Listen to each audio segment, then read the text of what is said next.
Demokrasi tolol versi Saridin.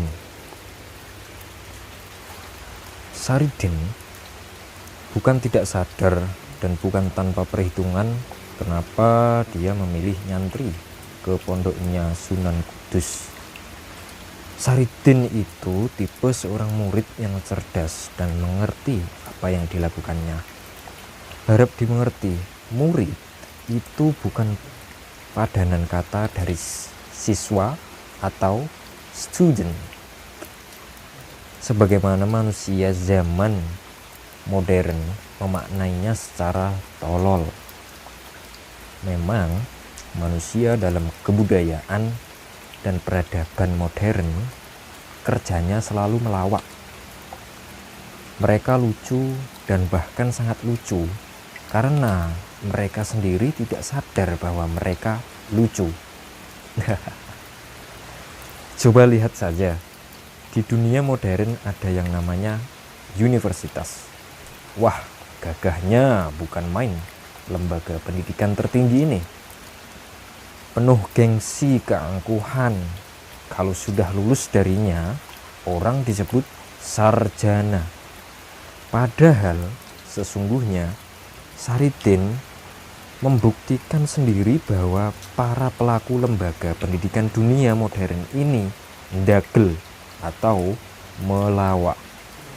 Mereka pura-pura bikin universitas dengan pemahaman bahwa yang diproduksi adalah manusia universal.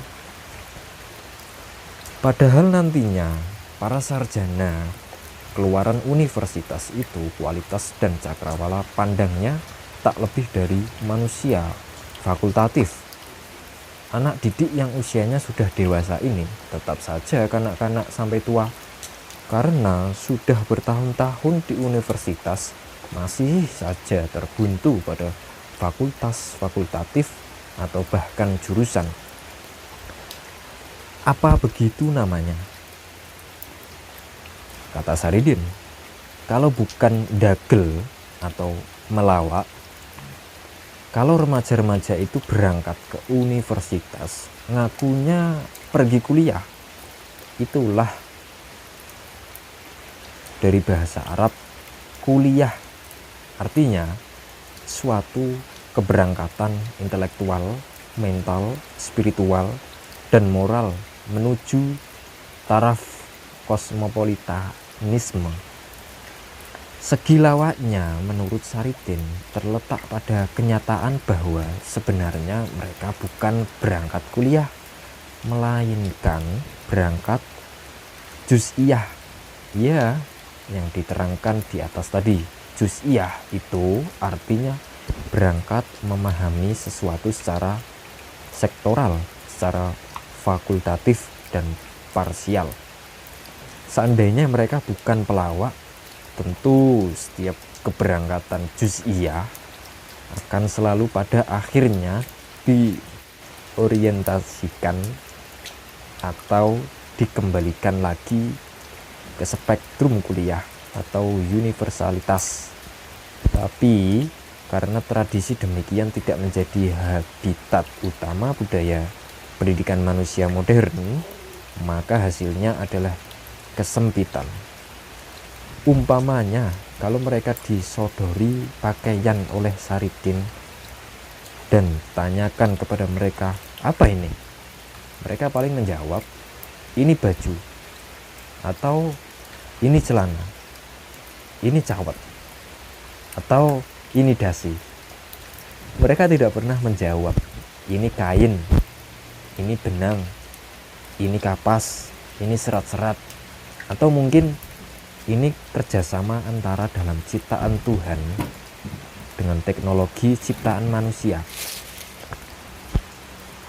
Pendeknya, pada kesimpulan Saridin, jangkauan ilmu mereka atau dangkalnya kedalaman pengetahuan mereka itu hanya bisa diterangkan melalui dua kemungkinan acuan. Kalau tidak bodoh, yaitu dagel atau ngelawak. Kalau pembicaraan kita sampai pada soal dasi atau sepatu yang merupakan ciri-ciri terpenting dari eksistensi manusia modern, Lebih terasa lagi lawaknya. Kalau sudah mengingat itu, Saridin tersengguk-sengguk karena tawa, dan tangisnya yang menjadi satu keluar dari mulut dan matanya. Dasi itu menuntut pemahaman Saridin adalah benda yang benar-benar tidak bisa dipahami apa kegunaannya, kecuali untuk siap-siap kalau sewaktu-waktu pemakaiannya ingin kendat atau bunuh diri dengan cara menggantung diri atau menjerat leher. Kebudayaan manusia modern selalu menjelaskan dasi dalam konteks sopan santun, kepribadian, kelas menengah, simbol gengsi, dan lain sebagainya. Itu semua pada penglihatan Saridin benar-benar abstrak. Bagaimana mungkin kepribadian dikaitkan atau apalagi ditentukan oleh seutas kain yang diikatkan mengelilingi leher. Benar-benar sangat lucu. Saridin khawatir Tuhan sendiri bisa geleng-geleng kepala karena kelucuan dasi ini tingkatnya benar-benar rendah. Kepribadian itu masalah software, soal batin, mutu nilai yang rohaniah sifatnya. Kok dilawakan melalui seutas dasi? Alangkah tidak bermutunya lawakan manusia modern. Apalagi masalah sepatu, pakaian sepatu. Kata Saridin menirukan seseorang yang pernah didengarnya di abad 20. Agar kakimu terlindung dari duri atau kerikil tajam. Padahal para pemakai sepatu justru cenderung menolak untuk berjalan di jalanan. Mereka justru lebih sering melangkah kaki di lantai yang beralasan karpet yang tebal dan empuk.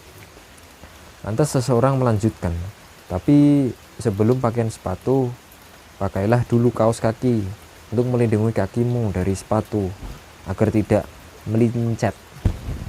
Disinilah, menurut studi Saridin, puncak lawaknya. Orang yang disuruh pakai sepatu dan kaos kaki pasti kebingungan. Jadi sebenarnya sepatu ini melindungi kaki ataukah mengancam kaki, sehingga kaki harus dilapisi dengan kaos kaki. Oleh karena itu, sejak abad 16, Saridin sudah sadar untuk tidak mau diranjau oleh kebodohan yang canggih atau kepandaian yang dagel versi kebudayaan modern. Maka ia matek aji menjadi murid.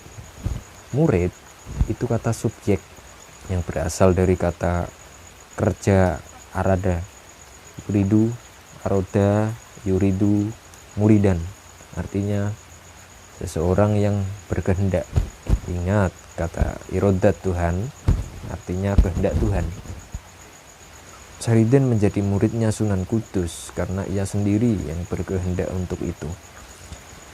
Juga ia sendiri yang berkehendak atau menjadi subjek yang menghendaki segala macam yang menyangkut ilmu dan pengalaman hidup yang akan dialaminya dari sang Sunan. Dengan kata lain, sesungguhnya Saridin sendiri yang menyusun kurikulum kesantriannya. Itu namanya murid. Kalau seseorang datang ke pesantren atau sekolah lantas pasrah, bongkoan, dan mulutnya menganga, melulu menunggu apa saja terapan kurikulum yang telah disediakan, itu namanya murad, artinya orang yang kehendaki.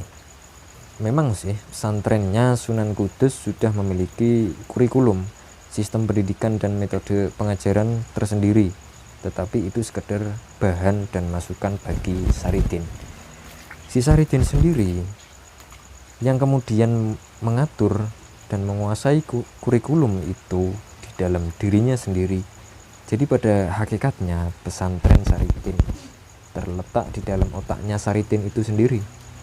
Sekolah Saridin berdiri di dalam hitungan akal sehat Saridin sendiri. Universitas Saridin berlangsung di dalam metode dan proses belajar atau kaifiyah intelektual spiritual Saridin sendiri. Itulah sebabnya ia sungguh-sungguh seorang murid. Menurut pandangan Saridin, sikap menjadi murid adalah perwujudan demokrasi pendidikan. Kalau ia hanya murad, berarti ia menyediakan diri untuk ditindas. Padahal Saridin tahu di dalam Islam orang dilarang menindas dan lebih dilarang lagi untuk bersedia ditindas. Tapi jangan lupa, pengetahuan tentang demokrasi itu pasti Saridin ambil dari dunia modern juga. Jadi jangan 100% percaya kalau Saridin begitu bagusi ketika menertawakan kebudayaan modern, sebab sesungguhnya ia juga banyak belajar kepada segala sesuatu mengenai modernitas dan modernisme. Bahkan ada bulan-bulan di mana ia salah menerapkan prinsip demokrasi ketika mengikuti pengajaran dan pendidikan yang diselenggarakan oleh Sunan Kudus. Ketika sang Sunan meminta Saridin membuktikan hafalan Qur'annya 1 juz saja di depan para santri lainnya, dengan mantap ia menjawab, "Sunan, adalah hak asasi saya untuk memilih apakah saya perlu menghafalkan Quran atau tidak." Demokrasi bagi Saridin ketika itu bertitik berat pada prinsip hak asasi manusia. Ketika ia diminta mempraktekkan jurus jalan panjang, ketika dilatih silat, Saridin juga menjawab, "Saya sendirilah yang berwenang untuk mempraktekkan jurus itu sekarang. Tidak seorang pun bisa memaksa saya." Tapi sebelum selesai kalimatnya, Sunan Kudus mendadak menghampirinya dan menyerbunya dengan berbagai jurus. Saridin kepontal-pontal, pontang-panting, terjatuh-jatuh, terluka, dan kesleo. "Kalau kamu tidak sanggup menjadi pendekar, jangan bersembunyi di balik kata demokrasi," kata Sunan Kudus sambil mencengkram leher Saridin yang terengah-engah.